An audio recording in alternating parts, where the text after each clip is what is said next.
प्याज के पकोड़े नाम तो सुना होगा, मगर प्याज के पकोड़े क्या वाकई आपको बनाना आती हैं या नहीं?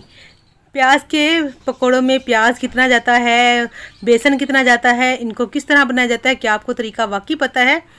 अगर नहीं पता तो आज मेरी रेसिपी देखने के बाद आपको प्याज के पकोड़े तो परफेक्ट बनाना आ ही जाएंगे इंशाल्लाह। बहुत मज़ेदार से बनते हैं, क्रिस्पी होते हैं, बाहर से अंदर से सॉफ्ट होते हैं, बहुत ज़बरदस्त से होते हैं। आलू के पकोड़े, बेसन के पकोड़े और प्याज के पकोड़े में फ़र्क होता है। अस्सलाम वालेकुम, मैं हूँ ज़ारा। कैसे हैं आप सब? अल्लाह पाक से दुआ, अल्लाह पाक मेरे प्यारे प्यारे व्यूअर्स को हमेशा अपने घरों में स्तर मुस्कुराते रखे। इस छोटी सी प्यारी सी दुआ के साथ आज की मज़ेदार सी लच्छा पकोड़ा या प्याज के पकोड़े बनाना स्टार्ट कर लेते हैं। तो यहाँ पर प्याज के पकोड़े बनाने के लिए तो सबसे पहले आपको चाहिए होंगे प्याज काफ़ी ज़्यादा, तकरीबन 6 मीडियम साइज़ के मैंने प्याज लिए हैं। उनको छील के उनका छिलका उतार के धो लिया है। पहले आपने धो लेना है, उसके बाद कट करना है इस तरीके से, जैसे स्लाइस में हम नॉर्मल काटते हैं, बारीक बारीक होने चाहिए। ठीक है जी। अब आपने प्याज को नहीं धोना, पहले धो लिया आपने। प्याज को हमने अब क्यों नहीं धोना ये मैं आपको आगे चल के बताऊंगी। अभी आपने आपने बड़ा सा जो है बोल ले लेना है, कोई बर्तन, उसमें सारे ही प्याज इसमें डाल देंगे। तो यहाँ पर मैंने सारे ही प्याज इसमें शामिल कर दिए हैं। अब क्या करेंगे, आपने जो है हाथों से जो है इसको मसल लेना है, ताकि इसका जो है एक एक प्याज का जो है स्लाइस या इसका लच्छा अलहदा हो सके। तो प्याज को मसलने से पहले हम इसमें डाल देंगे 1 छोटा चम्मच नमक, या अपने टेस्ट के मुताबिक नमक आप जो है कम ज़्यादा कर सकते हैं। नमक डालकर जब हम इसको मसलेंगे तो इसका जो है प्याज के लच्छे जो हैं अलहदा अलहदा हो जाएंगे, खुल जाएंगे, जो कि हमारे पकौड़ों को क्रिस्पी बनाएंगे, तो जो है टेस्टी बनाएंगे। ठीक है जी। और दूसरा, ये जब हम नमक डाल के मसलेंगे ना तो इसमें से पानी निकलेगा। पानी जब यहाँ पर हमने निकाल लेंगे तो तब हमें जो है पकोड़े बनाने में आसानी होगी। अगर हमने इसका पानी नहीं निकाला और ऐसे ही बेसन डाल दिया तो क्या होगा, जब हम पकोड़े बनाने लगेंगे तो पतला हो जाएगा हमारा बैटर, बेसन हमें ज़्यादा इस्तेमाल करना पड़ेगा, जो कि बेसन के पकोड़े बन जाएंगे।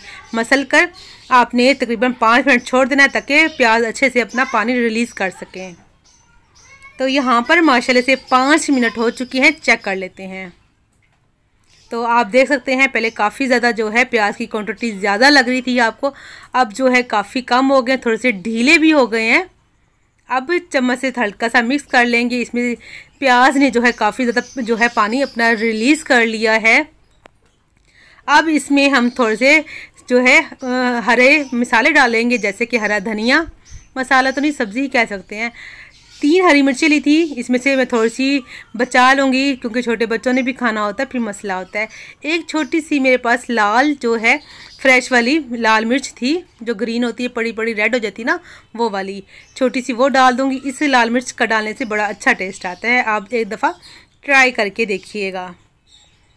तो चलिए, अब इसमें आलू तो जाएगा नहीं क्योंकि ये तो प्याज का पकौड़ा है, तो आलू का इसमें इस्तेमाल नहीं होगा, ना ही इसमें किसी पालक का। इसमें डालेंगे सफ़ेद ज़ीरा, जो कि हेल्दी भी है हमारी सेहत के लिए और जो है मज़ा भी बढ़ाता है। इसके साथ ही आधा छोटा चम्मच डाल देंगे इसमें धनिया, साबुत धनिया है, सूखे वाला, हाथ से क्रश करके डाला है। और इसमें आधा छोटा चम्मच से भी थोड़ा सा कम इसमें अजवाइन डाली है, जो कि हाजमे के लिए बहुत अच्छी भी होती है और टेस्ट भी बढ़ाती है। 1 टीस्पून इसमें डाली है कुटी लाल मिर्च, जिसको चिली फ्लेक्स भी बोला जाता है या दड़ा मिर्च भी बोली जाती है।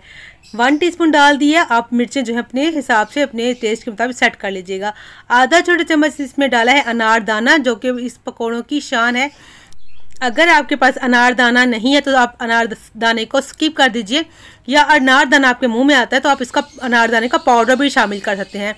अब पकौड़ों को अंदर से सॉफ्ट बनाने के लिए हम इसमें 2 चम्मच कुकिंग ऑयल डाल देंगे। जब भी आप पकौड़े बनाते हैं किसी भी किस्म के, तो आप जब इसके अंदर ऑयल शामिल करेंगे तो आप इसमें काफ़ी हद तक इसका फ़र्क महसूस करेंगे पकौड़ों को, कि अंदर से बहुत सॉफ्ट और जो है मज़ेदार बनते हैं। ऐसे नहीं लगता कि सूखे सूखे रुखे रुखे हों।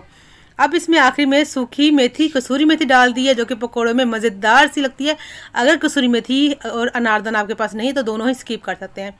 अच्छे से मिक्स कर लिया है। अब इसमें बेसन कितना जाएगा ये अहम बात है।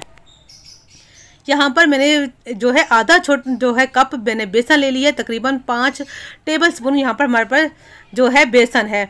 बेसन की क्वांटिटी कम ज़्यादा हो सकती है, वो इसलिए कि जैसे कि अगर आपके पास जो प्याज की क्वांटिटी थोड़ी ज़्यादा हो गई, आपने प्याज ज़्यादा डाल दिए या प्याज़ों ने पानी ज़्यादा छोड़ दिया तो बेसन ज़्यादा जा सकता है। यहाँ पर आधा कप ही यहाँ पर मेरे पास जाएगा।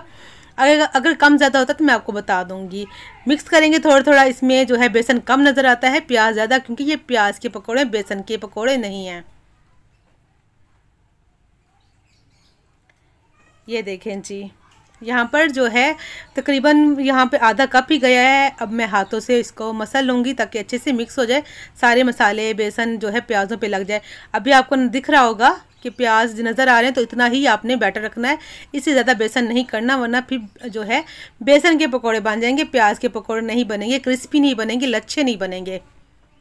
तो अच्छे से मिक्स हो गया, हर चीज़ इसमें परफेक्ट है, मज़ेदार सी। तो अब यहाँ पर आखिर में जो है मैं थोड़ी सी हल्दी पाउडर डाल दूँगी, क्योंकि प्याज के पकौड़े हैं, थोड़ी सी हल्दी डालेंगे तो टेस्ट भी अच्छा लगेगा और जो है इसकी लुक देखने में अच्छी लगेगी, वरना जो है पकौड़े आपके वाइट वाइट रह जाएंगे। तो थोड़ा सा आपने हल्दी पाउडर लाजमी डाल दीजिएगा। वैसे भी बरसात का मौसम है तो थोड़ी सी हल्दी हड्डियों के लिए, जिस्म के दर्दों के लिए जो है अच्छी होती है हमारी सेहत के लिए। और इसमें जो है मीठे सोडे या बेकिंग सोडे का बिल्कुल भी इस्तेमाल नहीं होगा। आपने बेसन तभी डालना है जब आपने पकोड़े फ्राई करने हो। और तो चलिए इसको फ्राई कर लेते हैं।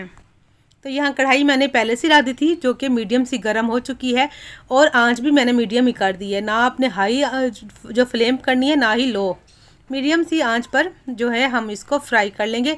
हाथों की मदद से ही खोल खोल कर इसके लच्छे बनाएंगे, टेढ़े मेढ़े से। थोड़ा सा आपने जैसे पकोड़े को टेढ़ा सा कर देना, गोल गोल नहीं बनाना, क्योंकि ये लच्छा पकोड़ा है तो थोड़ा सा इसको टेढ़ा मेढ़ा करके ही डालेंगे, तो इसकी जो है लुक देखने में भी अच्छी लगेगी, खाने में भी क्रिस्पी बनेंगे।